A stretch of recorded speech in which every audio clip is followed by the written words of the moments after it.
Dominick Mongelli, hard or soft G, Dominic, asks, you have worked in high pressure environments like ILM, Mythbusters, and Tested.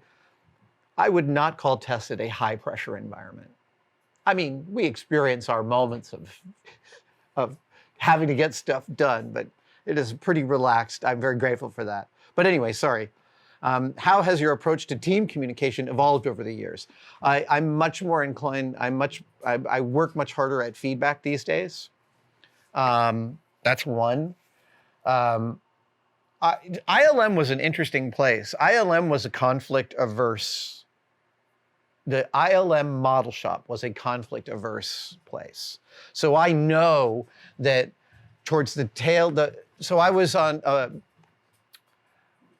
at the very end of my tenure at ILM, I got to run one job. I got to supervise one build. And the build that I supervised with the right-hand direct help of Fawn Davis, who had supervised many jobs at that point, he was my mentor for that, was the particle accelerator from Terminator 3.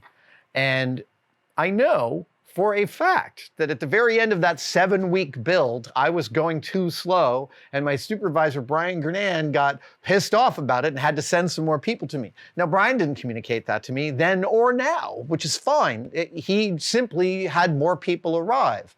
And I believe if I was going to ask Brian his philosophy of that, because I think he's an excellent supervisor, it was, hey, you're behind, you're probably stressed about it. You don't need more stress from me. What you need is people, and hopefully you will see the people that I'm sending you and you will immediately put them to work to get this job done on time. But that also meant that you could end up having some model makers in there who didn't feel like they'd ever failed because no one had ever told them they'd screwed something up. For a high pressure environment, it was a very relaxed atmosphere, and it was high pressured, and we did lots of big shoots that were exhausting and, just huge amounts of difficulty in executing stuff, but for the most part, a very, very relaxed. And so it's a funny one. I tend to think that being conflict averse is negative, specifically because I am super conflict averse, and it has caused me a lot of trouble in my life. Despite me saying all that stuff about I'm confronting as an investment. Look, I have difficulty confronting in general anyway. So I have to frame it in these large terms just to kind of wrap my head around it. I think the main thing that I have learned over the years is about regular communication, regular checking in, regular informing everybody of what's going on. It is repeatedly reflected to me every time I widen the scope of what everyone needs to know, that everyone is grateful to know what's going on. Even the stuff that's it seems like inside baseball until it's a thing. Everybody is better when they know the big picture. I believe this from an employment and execution and operational standpoint. Every team will be better when every member of that team knows the big picture of what they're doing. And some people are better suited at thinking of the big picture, and some people are better suited at thinking of what's in front of them. But in general, I think that the teams run better when they all are sharing the same knowledge pool about why they're doing what they're doing. Oh. Jordan Lee Wilcox says, is there a difference in the process communication with your team audience when a project is for your own impulse point of view versus when you work on a project with a specific purpose like a commission? Well, a commission is usually coming with a deadline. And so the difference between something I'm doing for myself and anything professional is always the deadlines. And in that front, I don't have any issues with communication about this needs to get done by then, that needs to get done by then. All these things have to get done by this point. Because I love lists and I love double checking lists.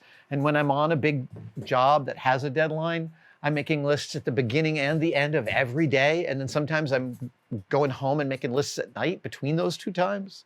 Oh, right. Hang on, there was another question about modalities. Here we go, BThings. Hello, BThings. You've talked about having different energy levels for TV versus YouTube versus conventions, etc. Are there any other ways in which your mindset changes depending on the medium conveying your message? How different is video from prose for you? What about audio? They are all super different. All the different communication modalities. And they all have different, they all have different levels. Every way that I communicate, whether it's in writing or on YouTube or on television, has different handles on which to grasp it. I was talking to a rock musician the other day, and we were talking about stage performance.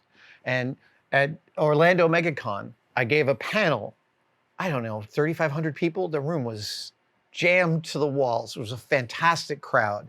And so this is February of 2025. And the last time I toured on stage for real and regularly was 2017 with Michael Stevens. That was the last time I was doing stuff every day for months on end.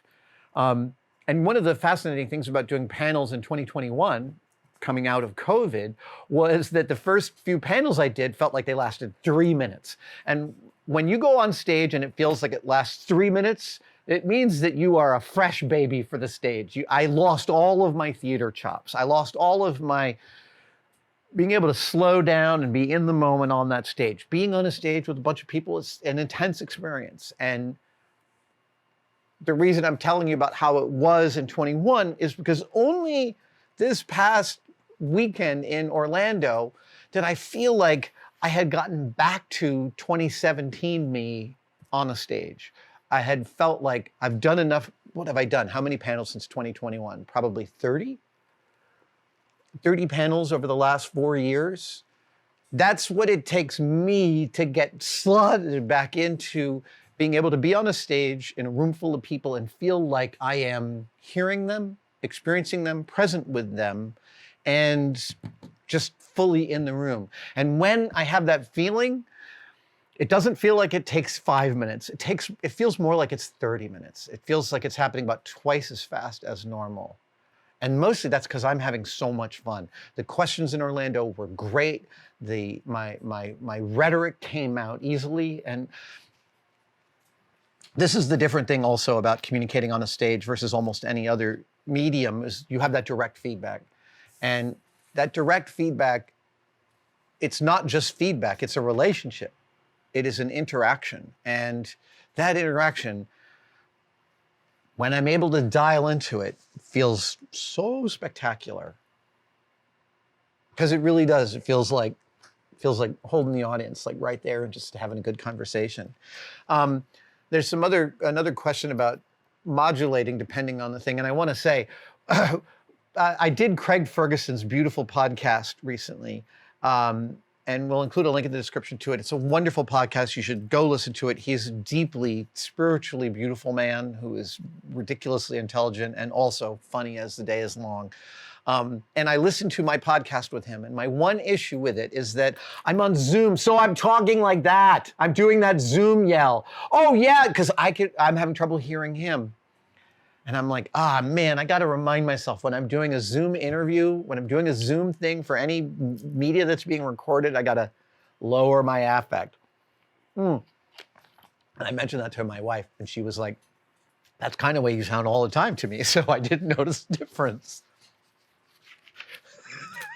Mea maxima culpa. Thank you guys so much for watching, and I wanted to briefly mention that you could become a tested member. I know, everybody is competing for you to become a member of their thing. What I want to express to you is that the tested membership has become such an important part of the tested family. We get tremendous feedback from the tested members, and they expand the stories that we can tell and the things that we have access to. And you can become a part of it right now by clicking on the link below. See you in the chat.